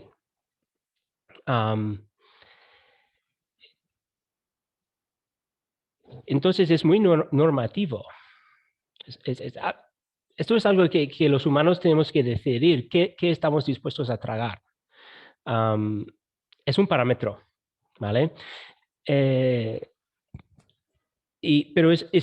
incluso con aquel parámetro, es muy difícil saber cuándo estamos ahí, ¿no? Y si la cuestión es muy parecida a la primera que ya se ha dado un par de respuestas, ¿cuántas infecciones hay? ¿No? Estamos ahí cuando tenemos una saturación suficiente, no sé qué quiere decir, de anticuerpos entre todos. Yo quiero las artificiales, pero cualquier anticuerpo ya vale para esta pregunta. Vale, ok. Vale. Me han preguntado de hablar también de datos alternativos en la demografía. Y para resumirlo, pues yo creo que los datos que no son los que he contestado, o son intentando hacer aproximaciones de las cosas que hacemos de día en día. Por ejemplo, Iván Williams y Sofía Gil, Iván está en la sala ahora, creo, han propuesto un método para aproximar pues, un barómetro de mortalidad en función de los obituarios. Pues mira, esto es indirecto. O sea, bravo, porque estaba cumpliendo con una necesidad inmediata. Yo lo que quiero es un sistema vital que va rápido y bien. Vale, combinar con otros datos y si estamos dispuestos a asumir el riesgo de aproximar las cosas, también puedes romper los datos a una granularidad más fina, espacialmente o temporalmente, por ejemplo, o en términos de grupos etarios, ¿no? Y esto se puede hacer con datos suplementarios, o sea, modificar los datos que ya tenemos para que sean más detallados, si estamos dispuestos a asumir, ¿no?, cierta aproximación. Y me imagino que lo que se estaba imaginando son los datos de la demografía digital que nos pueden aportar datos muy rápidamente sobre comportamientos, por ejemplo, movimiento. Con datos de Twitter y Facebook y Google Maps, movimiento datos, por ejemplo, que también publican informes de COVID. se puede relacionar, claro, con bases de datos de medidas para evaluar si son efectivos o no. Estos yo creo que para mí son preguntas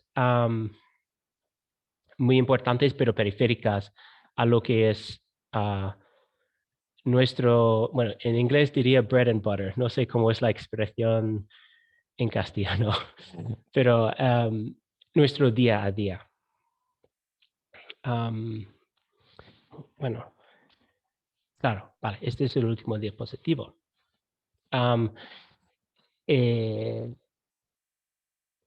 De todas formas, para poder dibujar la foto demográfica del impacto de la pandemia, o sea, para buena medición o el monitoring, no sé, hace falta combinar fuentes de datos distintos a la medida posible. Y es exactamente por eso que hemos empezado a recopilar todos los datos de COVID con estructura demográfica que podemos. Esa es la base de datos que han mencionado, Mariana en mi introducción, que recopilamos datos de casos, de defunciones, o sea, los de COVID registrados, o sea, confirmados, y tests y vacunas, y vacunaciones por edad. Y no es una historia completa tampoco. Idealmente se combina con datos de todas causas. Pero incluye datos de Argentina también.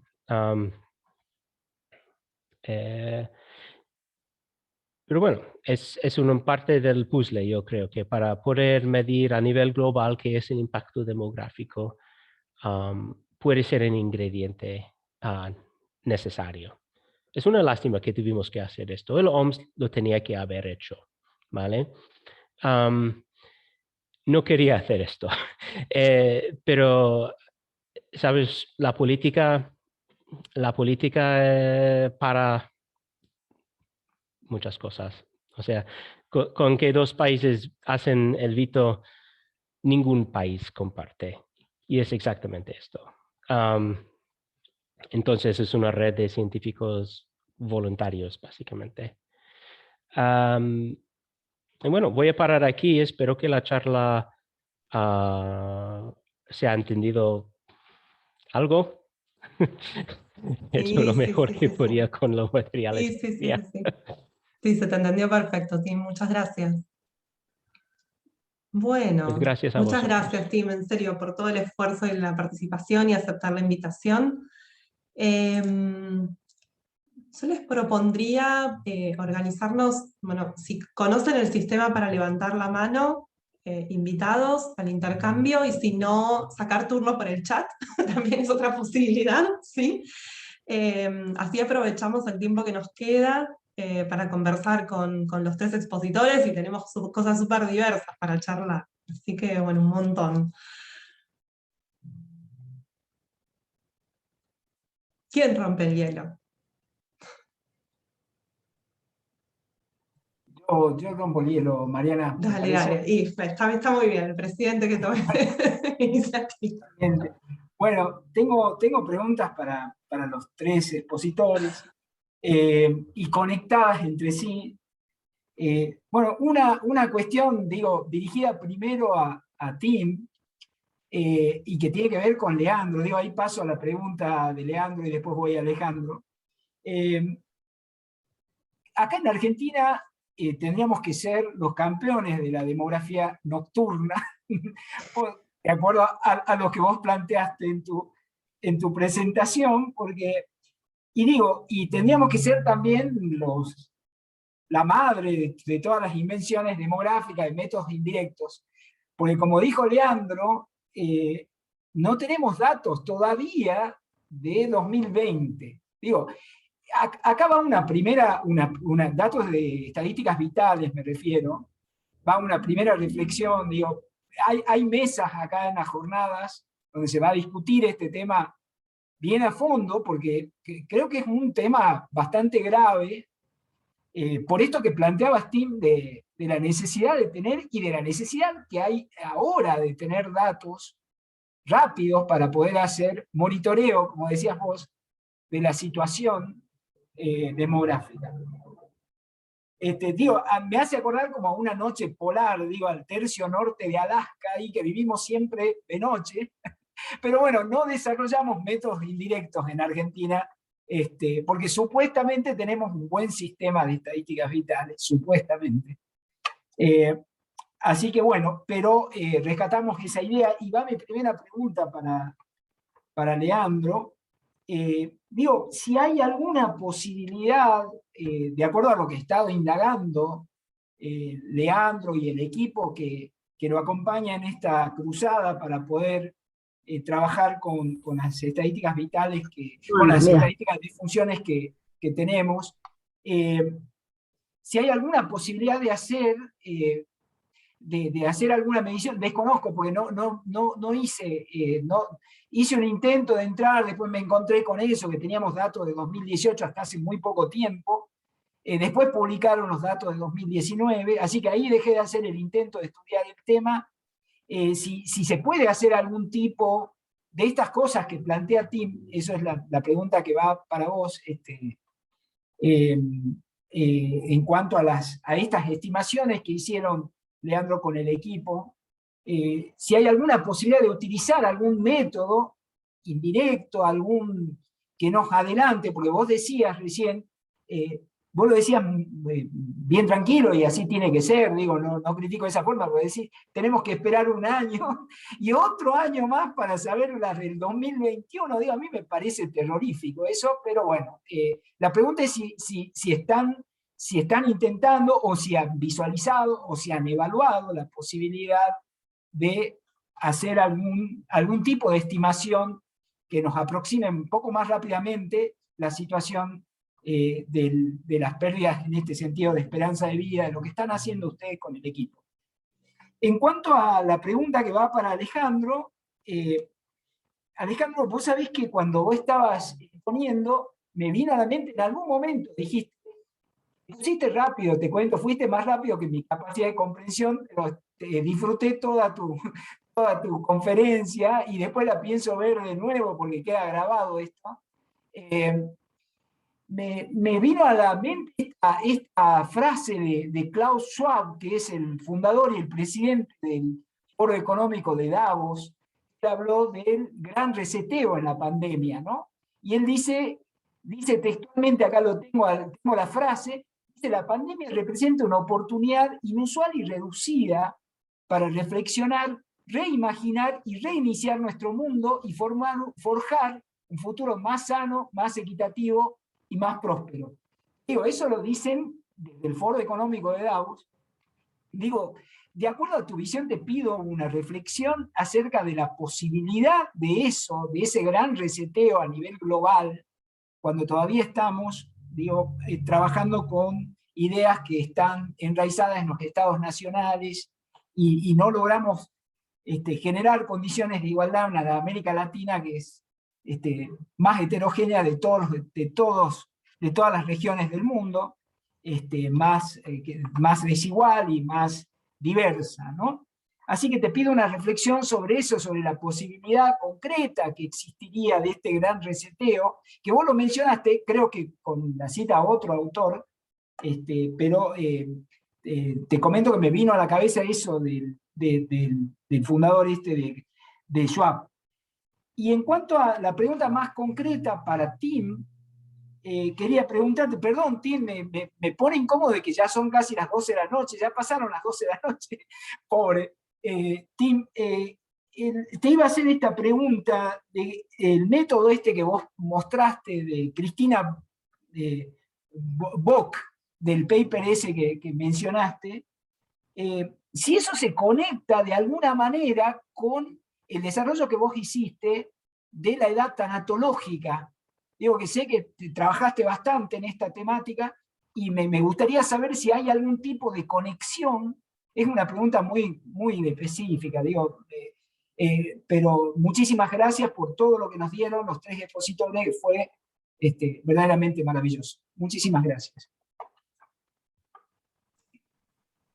El único que tiene una pregunta adicional es Octavio. Si no, lo dejamos formular la pregunta a Octavio y contestan juntos. ¿Les parece? Y Juli, ahí se me van juntando. Dale. Bueno, buenas noches. Mi pregunta básicamente es si no están un poco aburridos de todo esto. A los 3. Es como que hace 2 años empezó esto y estamos hablando de lo mismo una y otra vez. No sé, estimaciones indirectas. Sí, son muy importantes. En América Latina es uno de los grandes caldos de cultivo de métodos indirectos y demás. Pero a esta altura, con la dimensión de la pandemia, con la dimensión del COVID en todo el mundo, si la esperanza de vida cambió 2,5 años o 2,7 años, según la estimación que se haga, es relevante. Es como que siento que estamos, no sé, como vieron como el caballo que, el burro con la zanahoria que nunca llega a la zanahoria. Es como que es algo que menciona Tim, que no podemos pasar de página de alguna manera. Como que el COVID sigue ahí. Y cambia en algo que tengamos esta urgencia para hacer, digamos, una estimación, un guesstimation, digamos. No sé, me pasa eso, que cada día que pasa siento que cada cosa que hacemos sobre el COVID es poco menos relevante. No sé si comparten un poco esa perspectiva los expositores. Gracias. Gracias. Juli. Bien, tengo también creo una pregunta para cada uno, ya no me acuerdo. Vamos a empezar. Para Leandro, mientras veía las gráficas y los datos me surgieron un montón, pero concretamente te voy a hacer una. ¿Por qué tienen, no sé si están manejando hipótesis, pero yo me preguntaba todo el tiempo, bueno, ¿por qué? ¿Por qué ¿Por qué estos resultados? ¿Por qué las mujeres, por qué la sobremortalidad de las mujeres en edades más tempranas? Y yo empiezo a pensar, y hay un poco de engancho con Alejandro Canales en los procesos, en las desigualdades intrínsecas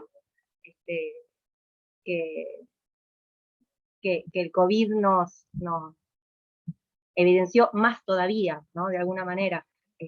Pienso en las mujeres quizá trabajadoras del área de salud. Bueno, no sé si hay formas, entiendo que no, pero no sé si hay, al menos desde otras metodologías y con otras fuentes, en pensar en las respuestas al por qué estos resultados que están teniendo, por qué 12 provincias acumulan el 96% de las muertes de Argentina. Yo no lo sabía, pero me sorprendieron esos datos y me gustaría si podés avanzar un poquito más, bueno, quizá contar ustedes cuando se acercaron esos datos, si los vieron, si les hace sentido, si, bueno, no sé, por ahí un poco. Y bueno, y Alejandro, me quedé pensando bueno, en la propuesta, ¿no? Salir de la sociedad de crisis, y sin embargo, siento que es una discusión, no sé por ahí si tengo un sentimiento medio parecido que Octavio, pero siento que es de pronto el primer sentir que nos vino cuando comenzó la pandemia, que este sistema es insostenible y no podemos seguir así, y no vamos a volver a la normalidad, porque la normalidad nos trajo a este punto, y hay que refundar la sociedad, y de pronto ahora que estamos vacunados estamos deseando volver a aglomerarnos y a meternos en un boliche o en un recital, y que todo, y lo que dijo Tim, ¿no? Y el COVID va a ser un catarro, y vuelve la vieja normalidad.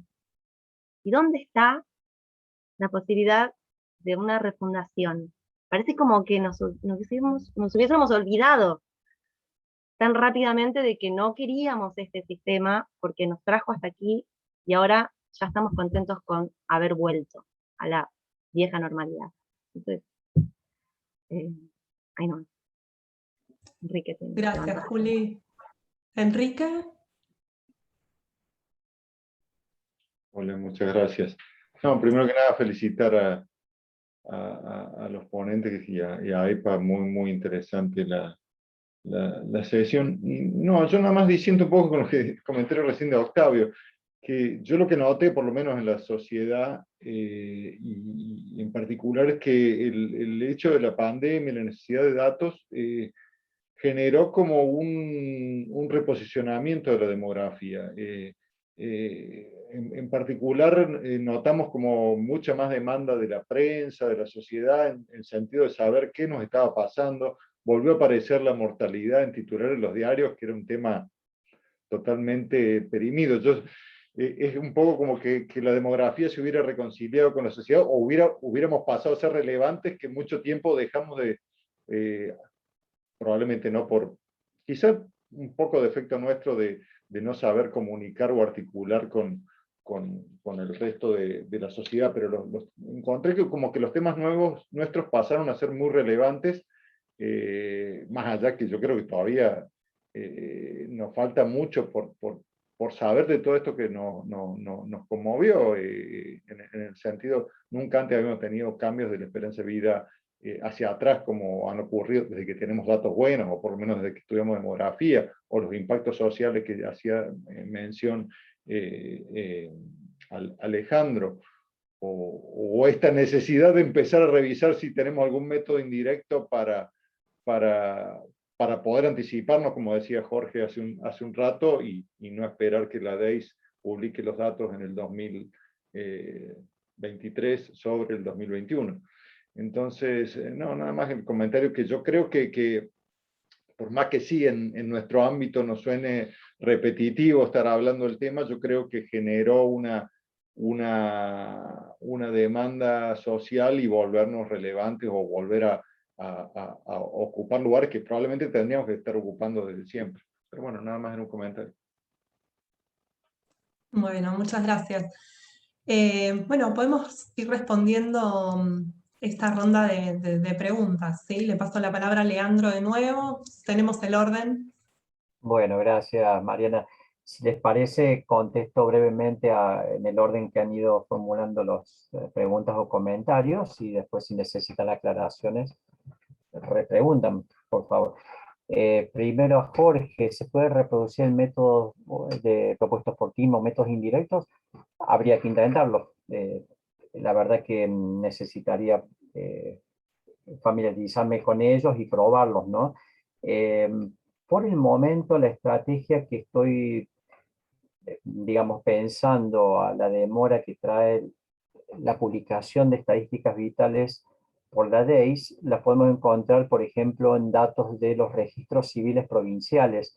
Mi compañero Enrique, que acaba de hablar, él justamente tuvo la posibilidad de conseguir los datos de defunciones de la provincia de Córdoba del año 2020, por edades y por mes, algo que el Ministerio de Salud de la provincia de Córdoba nos negó cuando lo pedimos para fines científicos. Nos fue negado porque es información reservada, así que sí lo dio Registro Civil, con la precaución de que se trata de datos de fallecidos por lugar de ocurrencia, no de residencia. Entonces, bueno, ahí tenemos una posibilidad, y mañana en la sesión correspondiente vamos a mostrar los resultados que dio. Y otra fuente fundamental que olvidé nombrarla, sería la realización del próximo censo. Cuando tengamos el censo 2022, no voy a necesitar proyectar desde 2010 y trabajar con toda la cantidad de años y estadísticas vitales hasta llegar a el 20 y 21, ¿no? Entonces empezaría trabajando por ahí, tratar de aprovechar la flexibilidad que pueden tener los registros civiles para adelantar información que también es provisoria, como les decía, porque es por lugar de ocurrencia. Y con el censo 22 tratar de hacer un trabajo de conciliación demográfica, como enseñaban también los profesores de CELA, de analizar la estructura etaria y evaluar las estadísticas vitales para tratar de percibir o pesquisar, aunque sea a la noche, en horarios nocturnos, digamos, cuántos fallecidos podríamos haber tenido, Y también me preocupa la temática de la fecundidad. Hay cambios muy fuertes en los últimos años que pueden haberse retransformado durante la epidemia, ¿no? Entonces hay mucho para ver. Respecto al comentario de Octavio, si estoy aburrido, primero una cuestión práctica, no me da tiempo para aburrirme porque, digamos, tenemos primero puse el acento en buscar perfiles provinciales, y como trabajo desde el censo 2010 con 10 años de estadísticas vitales y la actualización diaria de la base de datos de casos COVID, digamos, es un trabajo muy grande, así en la práctica no tenemos tiempo de aburrirnos. Y otra cuestión profesional, al no ser un profesional de la salud no sé curar a nadie, que es lo que haría falta. Entonces haría falta más que sea enfermero o psicólogo, médico.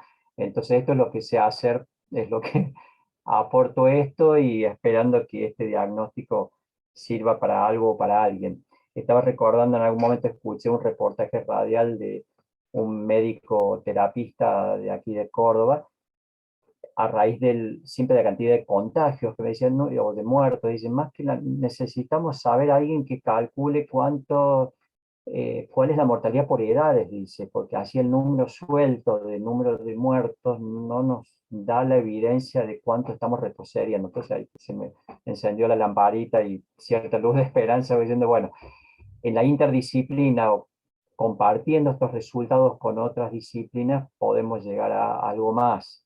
Así que, pero Octavio, hasta el momento es lo único que sé hacer y aportar para la pandemia desde el lugar del demógrafo.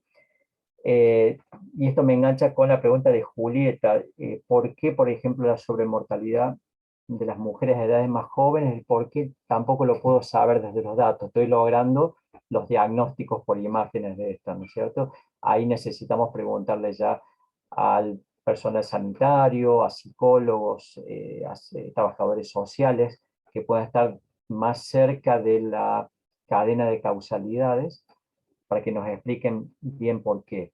Entonces, con los datos que tenemos por el momento no puedo aventurar una hipótesis del por qué, ¿no? Sí tener en claro de que esta pandemia, como la mayoría de las enfermedades, se ensaña con los más pobres, ya sea en barrios de ciudades o en las provincias más postergadas como el noreste, noroeste argentino, ¿no es cierto?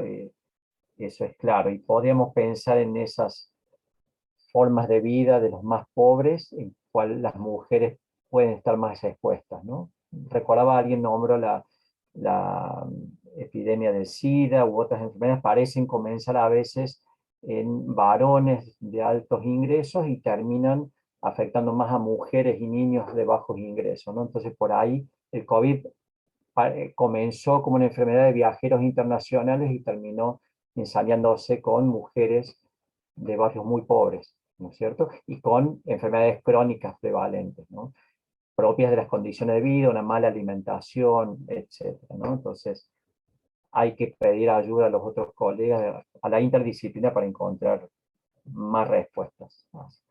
Por el momento, esto es lo que tengo para decir. Le dejo el lugar a Alejandro y Tim. Gracias, Alejandro. Bueno, gracias. Gracias por los preguntas y comentarios. Voy a tratar de responderlas agarrando una de cada una. Parte primero con la provocación de Octavio, muy provocador. Si estamos aburridos en esto. De hecho, debo confesar de que, al contrario, porque estaba tan aburrido en el confinamiento, es que empecé a hacer modelitos. Primero hice modelitos logísticos exponenciales para ver cómo iba la pandemia. Pero no dejaban de ser modelos bizantinos, estaba acostumbrado en Bizancio, o sea, ejercicios bizantinos que nos llevaban, que claro, eran buenos para hacer algo durante el día, para uno que sabe estas cosas, sí. Pero eso me llevó a otras reflexiones. La pregunta concreta es, claro, ¿qué importancia tiene llegar a la quinta décima de la tasa bruta de mortalidad cuando todavía falta corregir tanto por la... Primero que si el dato está correcto o no está correcto, el dato original, o sea, ya partiendo por ahí, ¿no? ¿Cuál es la relevancia de todo eso? Y yo creo que ahí es donde viene el primer comentario sobre el reseteo, que es lo siguiente, o sea, que podría ser la misma lógica que decía Octavio. Al final, tanto estudio para llegar a saber lo que ya sabíamos de antes. Con lo que yo decía, por ejemplo, sobre la desigualdad social frente a la muerte, pues ya se dice hace 50, 60 años. O sea, es cierto, es importante siempre destacarlo y sobre todo para políticas, ¿no? implementar cosas, que se considere la desigualdad en momentos de políticas públicas, sobre todo ahora, sí, sin duda, pero cuanto a lo que más sabemos, no es mucho más. Pero sí tiene que ver una cosa que es cierto, lo sabíamos, pero no lo sabíamos igual. Es decir, no todos sabemos lo mismo, ni todos nos posicionamos igual frente a ese saber. Y ahí viene el reseteo, y curiosamente interesante la idea del reseteo. La forma en que se refiere el presidente de Davos, ¿no? A cómo se refiere a eso, como reseteo. Es decir, volver al inicio. El problema estuvo en el intermedio, volvamos al inicio. Y eso no es refundación. Eso es volver a fundar lo mismo, pero refundación es transformar. Y lo que está planteando Zizek y otro es una nueva humanidad. A partir de estas catástrofes que se nos están, de las crisis que estamos viviendo, que un poco a mí lo que yo planteo, construir una nueva sociedad, una nueva forma de sociedad, nuevas formas de producir, nuevas formas de ser. Eso es lo que Dussel y Bautista, pero sobre todo Dussel habla sobre esta idea de no es una crítica posmoderna, sino una transmoderna, transitar a otras formas. Desde esta modernidad, transitar a otras formas sociales. Y eso ya tiene otro elemento, que recupera ideas de emancipación social, de liberación, etcétera, ¿no? Muy en la línea de Dussel, de sus corrientes, de su pensamiento más de teología de la liberación, digamos, un poco en esa lógica, de liberación, de emancipación social. Pero eso tiene que ver importante, porque de Davos se habla de refundar, de resetear, para que volvamos al inicio de cómo se formó el capitalismo, que cometimos errores. Y desde esta otra lógica, no hay errores. El error es el capitalismo en sí, es el inicio. El error está en el inicio. O sea, si reseteamos, volvemos al mismo sistema operativo. Y ese sistema operativo está mal diseñado. Hay que construir otro. De open access, como quieran, no sé cuál. Y eso es distinto. Eso ya plantea algo diferente. Y por eso entonces viene el asunto de que ese de volver a la normalidad, que ya estamos hartos de esta normalidad normal, ¿no? Queremos ir al cine, queremos ir bueno, aquí en México sí llamamos a los estadios, entonces no hay problema, digamos, ¿no? Pero el problema es ese. No importa, es que el problema, esta crisis por COVID es un detonante más. Y vamos a superarla. Y todo parece ser, ya que en los próximos 2 años esto ya fue historia, ¿no? Tal vez quede como algo endémico, un catarro más, como la H1, ya no me acuerdo, ya N1. Sí, probablemente. Pero va a venir otra, y va a venir otra y otra. Y la lógica de esta idea de pensar la sociedad como sociedad de crisis es de que la sociedad se constituye a partir de estas crisis. Y las crisis hablan un punto crítico de inflexión. Como esta crisis, como la del cambio climático, cualquier otra crisis nos plantea la posibilidad de cambio, de qué camino tomamos. Y eso que aparentemente, no es que antes no ocurriera, sino que antes pensábamos que el desarrollo era lineal, la evolución era lineal y íbamos avanzando. Ahora pensamos que no, que es un camino de bifurcación y que cada bifurcación lleva una decisión, por tanto un conflicto, una tensión, que hay que tomar decisión y por tanto es político. Y frente a eso hay que tomar posición. Y que si tomamos el camino que sea, cualquiera, va a venir, ese camino se va a volver a bifurcar. Por otra razón, y así vamos a estar continuamente. Entonces no hay linealidad. Hay, eso sí, historia. Lo que el pan dependence, como hablan de muchas cosas, de cómo la historia va condicionando las decisiones que podemos tomar a futuro, es cierto, pero que el camino se bifurca, se va a estar bifurcando todo el tiempo. Esa es la idea de reflexividad que plantea Beck, pero en diferencia de Beck, de plantear la reflexividad como una vuelta a la modernidad, esta es plantear las opciones que nos va planteando la sociedad. Cada vez en cada crisis nos plantea la opción de cambio. ¿Seremos capaces de enfrentar? No sé, en algún momento será. Ese es el punto. Y ahí viene la idea con el dato, ¿no? Del dato y los problemas con los datos, ¿no? Que el problema con los datos es, por un lado, la parte técnica. ¿De qué estamos hablando cuando hablamos de tasas de mortalidad? La primera cosa fue corregir a todos los que hablaban, todos los políticos que hablaban que la tasa de mortalidad en México es más alta que en Argentina y viceversa. Espérate, controla primero por estructura, por edad. Lo primero que con demógrafos es, y después, oye, espérate, hay que controlar por otras cuestiones. Hay diferencias urbanos-rurales, etcétera, etcétera, ¿no? Lo primero era saber comparar peras con peras y no peras con manzanas. Lo primero fue eso. Pero al final, si se fijan bien, ningún gobierno del mundo escapó de la tentación de compararse con el vecino. Y yo estoy mejor que otro. Y comparaba al vecino que siempre estaba mal. Chile comparó al principio con Perú, después con Argentina. Al principio no comparaba con Argentina porque no iba mal, pero después sí. y después ya no, después con Uruguay, y así, nos vamos comparando. O sea, el uso político del dato siempre estuvo. Y eso es el punto. Entonces, ¿cómo hacemos esta distinción? ¿En qué momento el dato es necesario por su sentido demográfico, digamos, que lo conocemos muy bien, el darlo en cuestión, ponerlo en cuestión el dato en sí mismo, y cuándo es el dato, pues, el dato como cuestión política, y que sirvió para fortalecer gobiernos o debilitar gobiernos, ¿no? Todo eso. Entonces, ahí viene una discusión que como demógrafos siento que en América Latina dejamos de dar, que en los 70, 80 teníamos una reflexión sobre esos temas, y que en los 90, 2000 hemos dejado de dar esa idea de la cuestión del dato. ¿Para qué? Para los distintos usos del dato, ¿no? Una epistemología política del dato, digámosle así, ¿no? Como queramos llamar, esa cosa, que el dato no es pura técnica, no es pura exquisitez, como bien señala Octavio, o sea, la quinta décima, ¿qué importa? Pero el problema no está ahí en el dato tiene sentido discutirlo por lo que significa en términos concretos, políticos en el sentido amplio de la palabra, me refiero, ¿no? De organización y de ordenamiento social, ¿no? Y efectivamente eso es lo que sirve el dato al final, ¿no? Y ahí vemos, por ejemplo, la capacidad de vacunación que hay en Chile a partir de una capacidad de ordenamiento institucional de las personas con los datos. Todos sabemos muy bien el RUT, famoso RUT, el rubro único tributario. Todos los chilenos lo tienen y el gobierno y el Estado saben muy bien dónde está cada quien. Todo, nos conocen todo.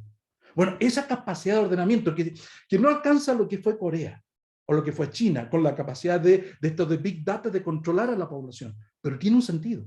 Versus otros países, como el caso de México, que tiene el desgarriate, diríamos, en México, porque no hay un registro civil de población. Entonces no saben bien a quiénes tienen vacunados, a quiénes, a cuántos sí, pero no a quiénes. Lo cual es un pequeño detalle, ¿sí? Y eso es un problemón, que no deja de ser, digamos. Entonces, el problema de la discusión del dato yo creo que es relevante tomarlo y que debe estar ahí tirado. No hay soluciones fáciles, eso está claro. Bueno, dejo ahí porque el tiempo ya se acaba. Gracias, Alejandro. Agustín. Hola, gracias. Primero, a Jorge, pongo un enlace aquí. La pregunta era si el método propuesto por Cristina Bock-Ewald sobre el método indirecto de estimar infecciones se relaciona con la edad tanatológica. La edad tanatológica lo defino yo como la edad, pero en vez de años pasados desde el nacimiento son años restantes hasta la muerte. Pero de todas formas es una edad definitiva que solo se puede saber en retrospectivo, ¿no? La edad prospectiva de Sanderson y Sherboff, que se aprovecha en el paper que pongo en el enlace ahí, es la esperanza de vida restante a cada edad.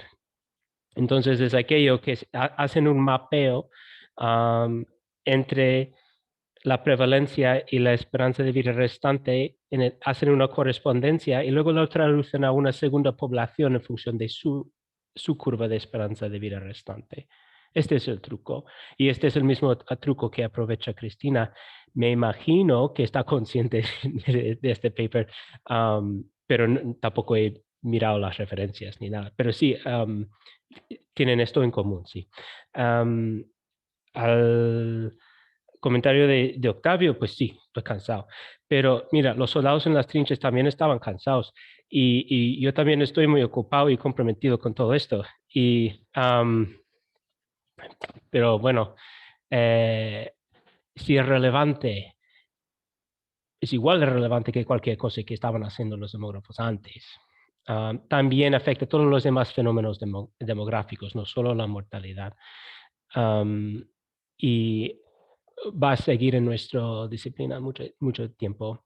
La SIDA tampoco ha desaparecido todavía, ni tampoco, no sé si ha pasado lo mismo en Argentina, pero en Estados Unidos ha habido una epidemia de sobredosis en los últimos años y sí que esto emociona un subgrupo en el campo y puede ocupar su agenda durante buen tiempo, pero nadie espera estar estudiando lo mismo de aquí 20 o 30 años. O sea, espero tener una carrera variada. Y no sé si me faltaba algún ángulo. de ahí. Pero bueno, espero volver a lo que estaba haciendo antes de la pandemia de aquí pronto. Y no sé si me faltaba algún comentario o cuestión más. Vale, pues nada, muchas gracias a todos. No, gracias a vos. Bueno, me parece que tuvimos, a ver, los debates que se dieron tuvieron que ver con los debates que tuvimos dentro de la comisión al organizar esta mesa. Si hacer una actividad sobre COVID o no, ¿no? O cómo hacer una actividad sobre COVID que nos llevara a reflexionar sobre nuestra disciplina y que no fuera exclusivamente de COVID o para estudiosos de mortalidad. Así que bueno, en lo personal, agradecidísima con los 3 expositores y cómo se complementaron entre sí, y bueno, y las derivaciones que tuvieron las consultas, las intervenciones, que fueron hacia ahí, hacia pensar la disciplina. Tenemos varias actividades relacionadas con fuentes de datos, y eso no es casual, también tiene que ver con el momento en que están organizadas estas jornadas.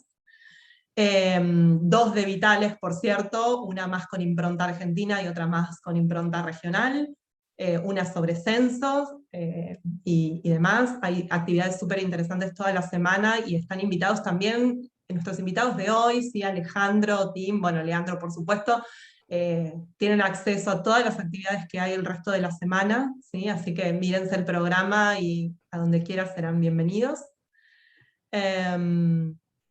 Creo que estamos excedidos, y esto se puede hacer porque no hay nada a continuación, porque si no las salas se cierran y hay, y hay problemas de superposiciones. Así que, por favor, quienes organicen actividades los próximos días, ¿sí? Como que hay que atenerse un poco a los tiempos, porque sencillamente hay más gente esperando para usar las salas. Pero bueno, agradecida con todos, con mis compañeros de comisión, con el resto de la comunidad alpiana y con los invitados, ¿sí? No sé si alguien más tiene alguna reflexión, palabras al respecto. Micrófono abierto como si estuviéramos en Cafayate. Victoria, dale, sí. Bueno, no, lo único que quería reflexionar es sobre realmente las fuentes de la información, no sobre el uso del dato, nada más, que ya lo reflexionaron muy bien, sino el tema de las fuentes y el uso político que se puede hacer de la fuente del dato. Porque en realidad estamos en un momento de modificaciones tecnológicas, ¿no? El mundo digital, y no estamos viendo realmente a conciencia lo que estamos destruyendo del mundo anterior. Y creo que hay mucha de la información que se va a perder, que no se puede recuperar, y ya eso lo vamos a ver un poquito en las otras sesiones, ¿no? Es decir, por abaratar a veces los operativos, estamos perdiendo información y que no nos permite después analizar. Y basarnos en registros que tampoco son buenos registros, los continuos que tenemos. Entonces creo que falta esa reflexión, agregar a todo esto, porque no es solamente el uso del dato, sino la obtención del dato, lo que nos preocupa últimamente, a los que queremos investigar un poco más con los datos demográficos. Y bueno, y quería agradecerle también a Leandro, que realmente es muy así todo lo del dato. La ciudad ha tenido yo hice un trabajo del año pasado, este año lo hice para Argentina, pero realmente ha tenido en los mayores este tema, ¿no? del exceso de mortalidad, pero yo estuve trabajando, gracias a Mariana que me proveyó algunas proyecciones del Gran Buenos Aires, estuve trabajando y la mortalidad es mayor en el Gran Buenos Aires, en todos los grupos de edad. Porque uno siempre veré ciudad contra provincia, y la ciudad, como yo siempre digo, no es comparable con ninguna provincia, es una localidad urbana, y lo interesante de todo sería poder hacerlo contra las capitales. Pero bueno, cuando tengamos buenos microdatos, como dice Jorge, que no vamos a tener, por ahí se puede hacer. Y yo creo que lo importante también es todo el problema cultural que está por detrás en todo, ¿no? En todas las provincias y la ciudad. Y yo creo que la ciudad, por lo que tuvo es una hipótesis, pero no la puedo, diríamos, con los datos que hay, probar, es que la ciudad de Buenos Aires tiene muchos hogares de ancianos, y yo creo que el problema más serio del comienzo fue los contagios, y sobre todo por las residencias, ¿no?, de ancianos. Creo que fue ahí donde empezó, porque realmente es mayor, diríamos, la mortalidad en esos grupos, pero no la prevalencia.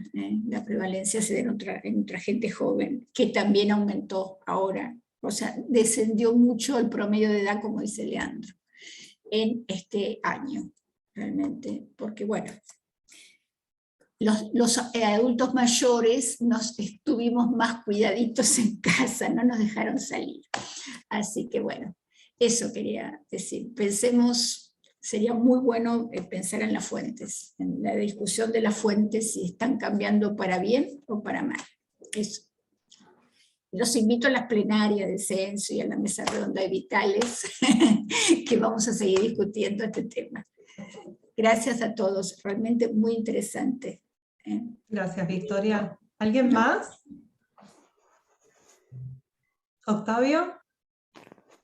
No, como quería aclarar una cosita nada más, que lo que dije sobre la necesidad de, digamos, tener un pronóstico instantáneo, no quise faltar el respeto, digamos, al trabajo de nadie, como que quedara claro eso. Digamos, sí, me sale ser escéptico porque las proyecciones instantáneas son algo muy difícil. O sea, y eso que en demografía lo tenemos más o menos fácil. Hay gente que quiere proyectar la inflación acá un año y no puede. Nada, era eso, como que ese comentario no fue hecho con malicia, que no se malinterpretara, nada más. Te conocemos. Y dentro No te de la preocupes, comisión, Octavio. te seguro que tuvimos la misma discusión. ¿Vamos a enfocar esto en COVID de nuevo? Sí. Bueno, era el espacio para pensar la disciplina, para pensar esto. Retomamos nuestras agendas, hacemos como si nada hubiera pasado, seguimos estudiando COVID con el mismo enfoque. ¿Qué hacemos con el resto de las temáticas? ¿Qué pasa? ¿Nos tenemos que volver a estudiar como los estudiábamos antes? ¿Cambia en algo nuestra agenda? La cuestión de la desigualdad, siempre América Latina fue desigual, ¿no? Y ahora nos cae una pandemia encima y ha afectado, bueno, hacía referencia a Alejandro, a cuestiones más teóricas, daba el ejemplo Victoria de Ciudad de Buenos Aires y su conurbación, Leandro mostraba algunas estimaciones interprovinciales. Bueno, para seguir pensando durante toda la semana. ¿Sí? Esto fue el principio nada más.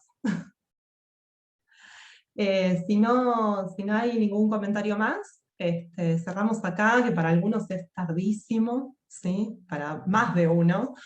Y nos vamos viendo en la semana del resto de las actividades. ¿Sí?